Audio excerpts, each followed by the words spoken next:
Hi guys, it's me, Joseph Bernstein again, and for this video that I will be dedicating to the Dragon Ball Z vlogs, I shall be covering episode 18 of season 2 of this great show. Now, the name of this episode is kind of interesting, and I don't like it one bit, because it has nothing to do with the episode to begin with. And the name of the episode is Gohan the Hunted. Now, I don't like this name too much because it implies that Gohan, one of the main characters of the show, is very, very important to this one particular episode. And I don't like it because Dr. Breeze Bulma's father has much more to do with the show than the actual kid does in this one episode. In fact, I think that the episode should be called Dr. Breeze the Magnificent, or in this case, Bulma the Robust, for all intents and purposes, because Gohan doesn't do anything important in this episode. All he does is just fly by with the 4-star Dragon Ball. Again, probably reference to his father's Dragon Ball, which had 4 stars in it. Also, his hat also had 4 stars in it. I mean, the 4-star ball in it. And it doesn't really make much sense they would name the episode after the kid. That it might be a translation issue from Japanese to English, but it still don't make a lick of sense.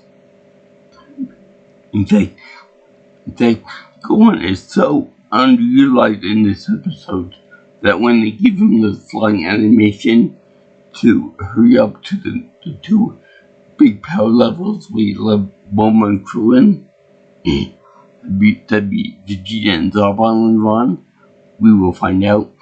They basically just reused his flying animation for both shots. So it's kind of stupid and pointless for him to be named after, for the entire episode to be named after the little podcast. But that being said, this episode is actually pretty good because it shows that Goku is still training in the magnetic storm in outer space, so on his way to Namek. Which I don't like the way they have the magnetic storms in fiction as being like how should you put this, like a thing with the top and the bottom layer to them. I don't know, that doesn't appeal to me.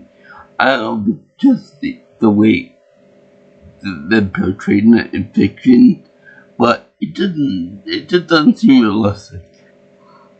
Yeah, I know I'm bitching about a TV show that is set in a different universe as ours, with monkey aliens and with technology that rivals that of, say, Star Wars or Star Trek.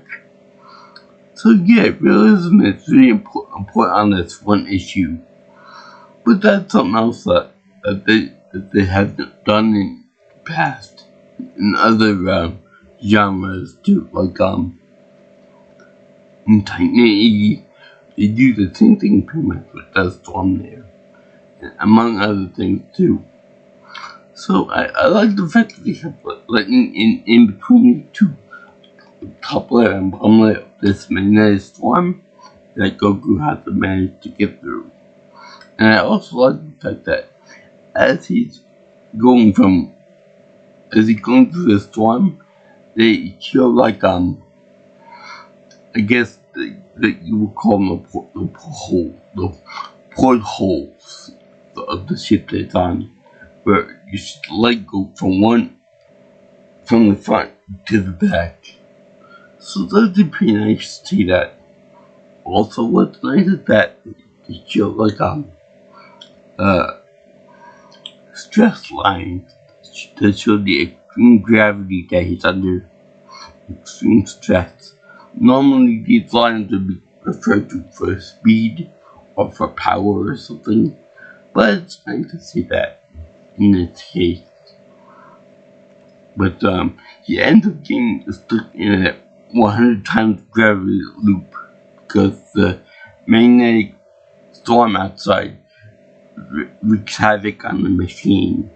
It's gravity machine, so it goes from third gravity into a train at somewhere like 60 or 70 gravity, times gravity, and then it skyrockets up to the maximum, being 100 Gs.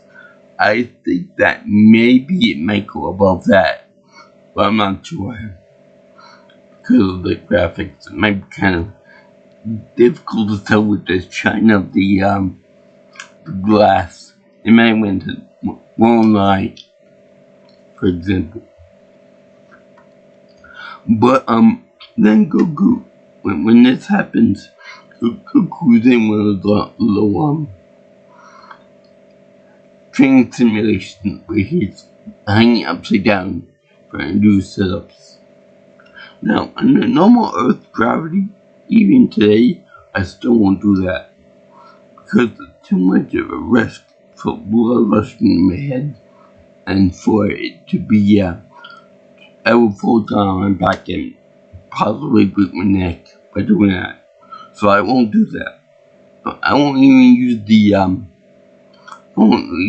like a hanging bar to do like a monkey bar type thing with it, like a pull up. Because number one, I can't do a pull up. Number two, I'm afraid it might fall down. Like I've seen many videos online and such, people doing that exact same thing and then hurting themselves that way. I bruise very easily. So another thing too is that Goku is stuck upside down, being tied up and such, which is a very bad thing. Maybe good for his kinkiness with the Chi-Chi, not for this.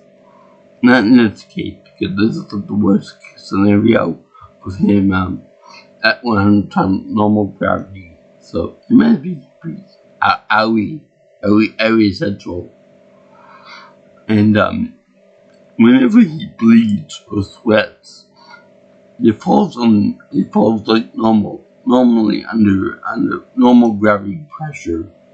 So it's realistic. Let's be honest with you, that fall would be like a park mark with hundreds or thousands of cars from just his sweat alone or blood alone. So anyway, that's very funny, but when he's stuck in the 100 times gravity, being pulled down by this by gravity on this like rope or chain or whatever you call it, going to the ceiling of the space pod, he tried to use a Kamehameha attack to dislodge himself from it. And what's really funny is that under this immense gravity, the Kamehameha being a wave or wall, whatever you call it, is actually struggling and sputtering up there to get up there. Every second, like a new inch gained on it.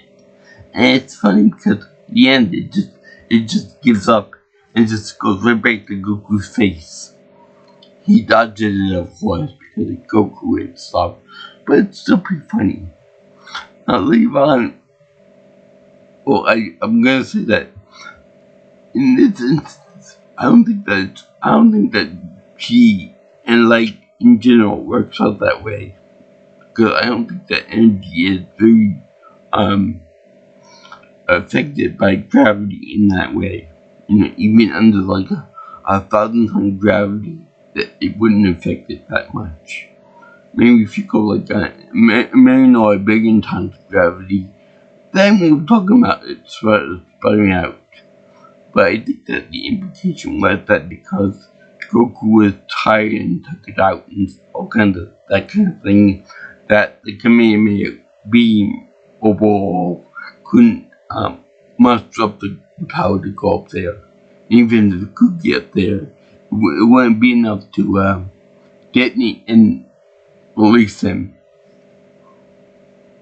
But later on in the series, when Vegeta is, I think he trains under,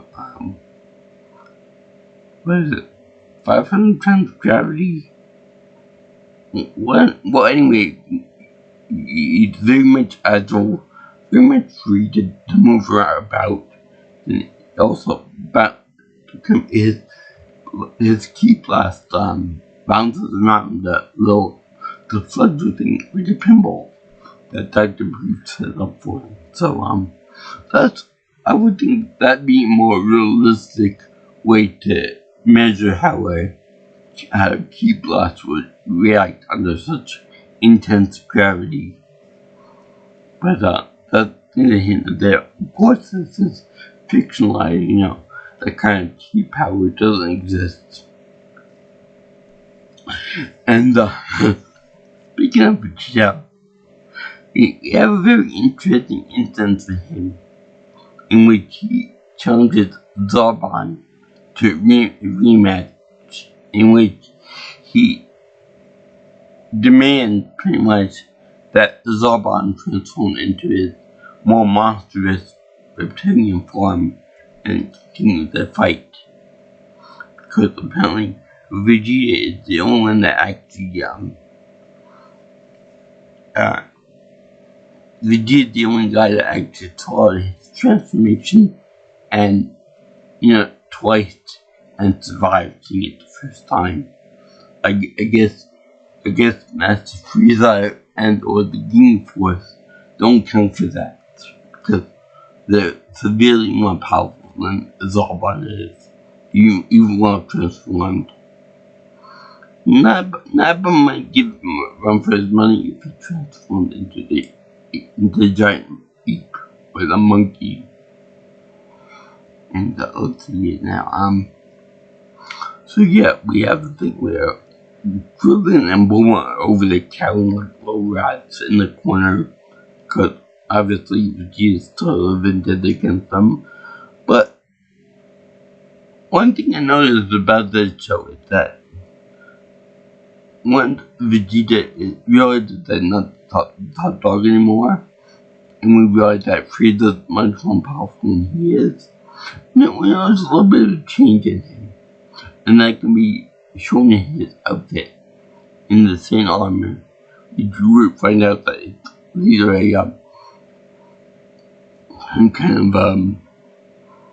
a sign of ownership by Frieza, because the armor is basically Frieza's skin with armor put on top of it. In any case, it's Frieza's. So, yeah, being that Vegeta has still battle damage, and since he's not 100% an asshole, they show it, like with his shoulder, I guess, piece missing, that he's somewhat changed from being a pure villain, being more of a anti-hero. And this marks a change of it, because rather than killing them outright, like he would have in the past, for all of its vendetta and vengeance against him and stuff, and make him look like a clown, he actually spared both Krillin and Bulma's life, because he doesn't need to save them. The balls they give them is his. He doesn't need to save them at all. And I like the way Vegeta is like,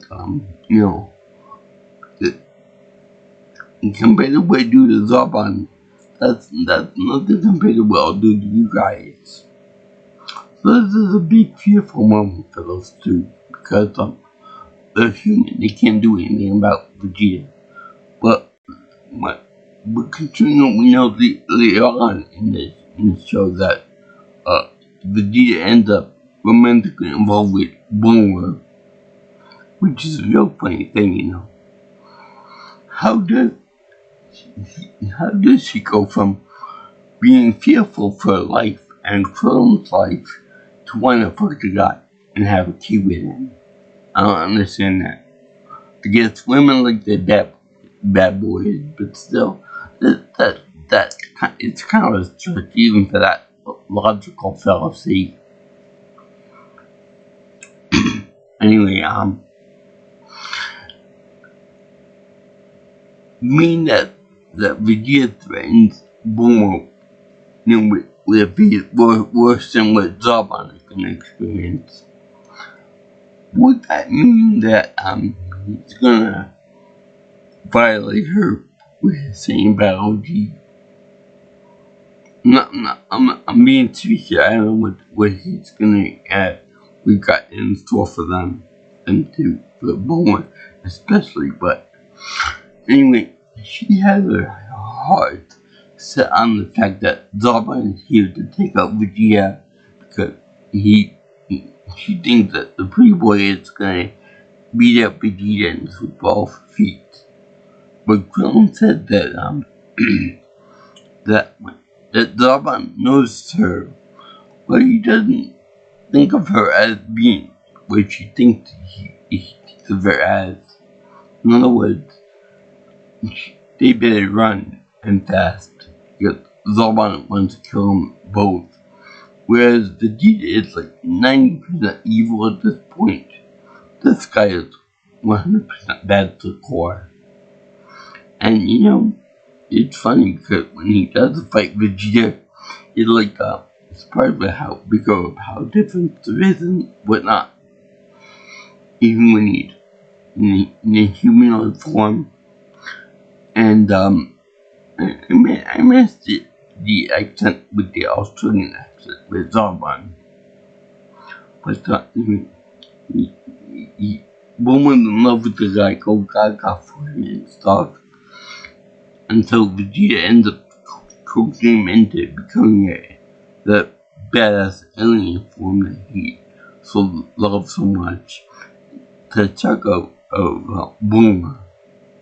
And now, Bulma's really surprised by that and saying, you know, I loved you back when you were a good looking guy. So I guess that shows how much she's aligned to good looking people, that even the monsters inside, they're still attracted to the good people that look good. That's it. Very superficial in that regard. So anyway, Zarbon is actually really surprised by Vegeta that he can become more powerful the more he fights. If you beat things within to life, and then they come back and recover, they're pretty much set. They're good. They become stronger. They become more powerful. Which is weird because that's called the Zenkai boost. Which is weird because in future episodes, they imply that if a scene dies from injuries, then you also get the Zenkai boost. I think that's kind of cheating because there's more of a skill to actually get beaten within an inch of life and survive, and then you were to come back stronger rather than getting killed and easily dying and then getting the Zenkai boost anyway. It's like a kind of cheating method to becoming stronger. Anyway, let's see here. Plus, I would think that being that Zarbon knew Vegeta from the past, and he knew that he had like a dossier on them and all the other scenes and stuff, I would imagine that what Frieza told him about the Zenkai boost and etc. all about skills and stuff on the scenes. That I'm surprised that Zarbon is like mystified by this. Anyway, at first, Vegeta gets a little bit winded by Zarbon.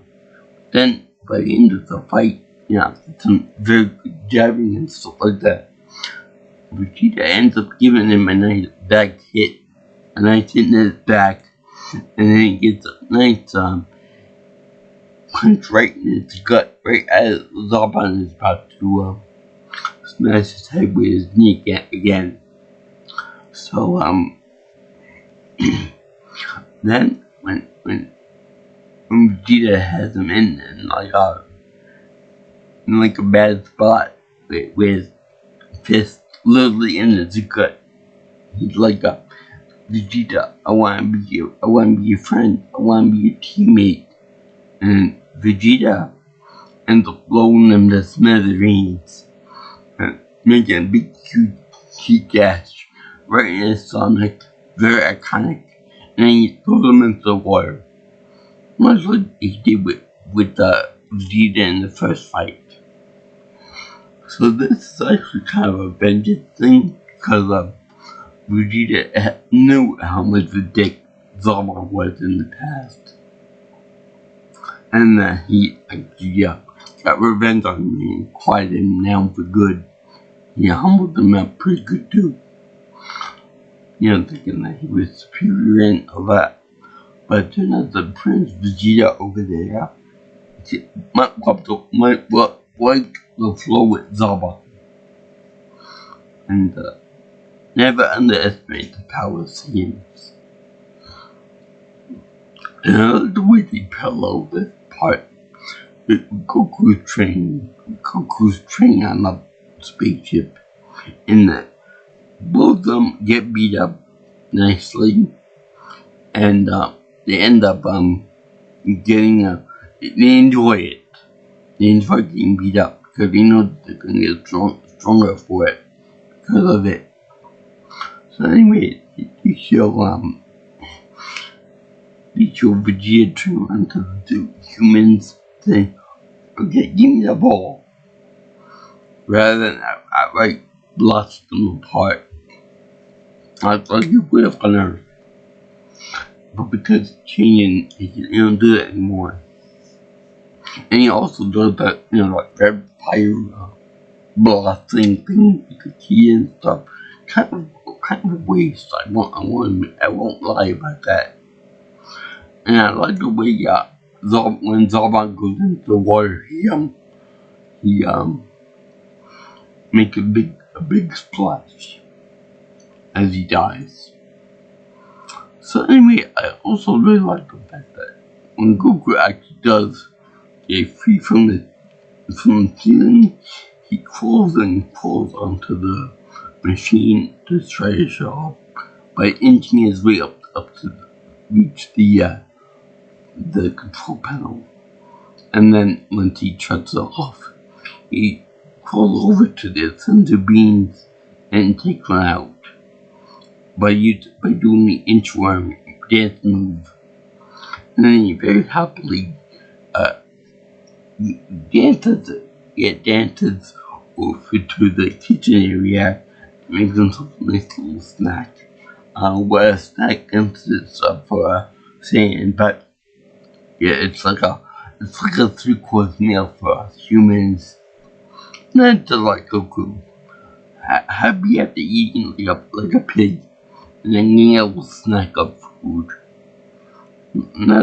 That's all you can ask for from Goku. So, yeah. Besides the name of the episode, I actually really like this episode a lot because it showed that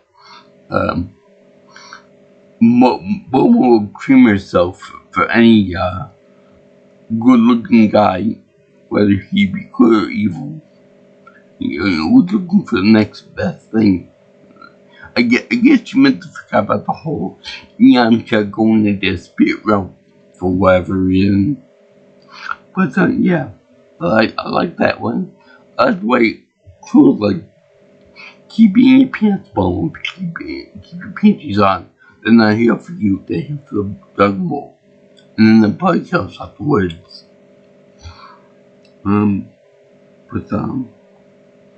Yeah, it actually showed that Zarbon's in kind of rush because Frieza gave him orders to bring back Vegeta's head in like an hour, so that's why he rushes and makes mistakes. Which is not very good at doing it, so like Vegeta. And it's fun that way. Anyway, thank you for watching my video on episode 18 of season 2 of the great show Dragon Ball Z. And the name of the episode is Gohan the Hunted. Which really doesn't make sense because he doesn't do that much in the episode. He only got like 2 lines in the whole episode. So, yeah. Kind of sucky. Anyway, I give this episode my happy face approval because besides the title, I actually enjoyed the episode quite a bit. It showed the death of Pre-Boy Zarbon.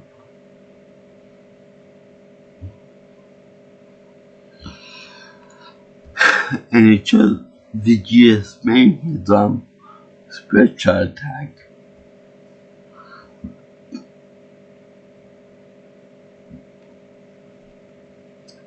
And it shows one of Zarbon's more, or one of Vegeta's more iconic kills in the show, I think. So yeah, if you like what you see here, you want to see more on my channel, you can always like, comment, share, and subscribe to my channel.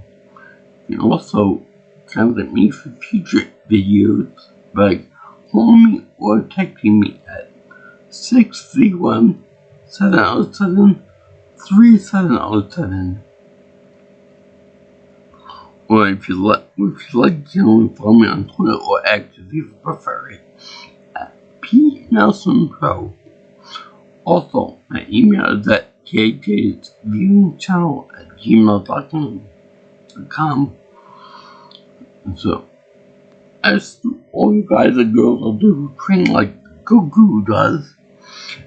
And by the way, a little note that I almost forgot about is that besides all the speed lines and the pressure lines to do for when the gravity machine turned on, is that they always put like a blurring effect on the floor tiles whenever they do the 10 times or all the times gravity, which is a nice little touch. Anyway, peace out, my brothers and sisters. I'll see you in the next video. All you girls and guys in Interland. Sayonara, ciao, and see you around all you nut and apple flavored aliens.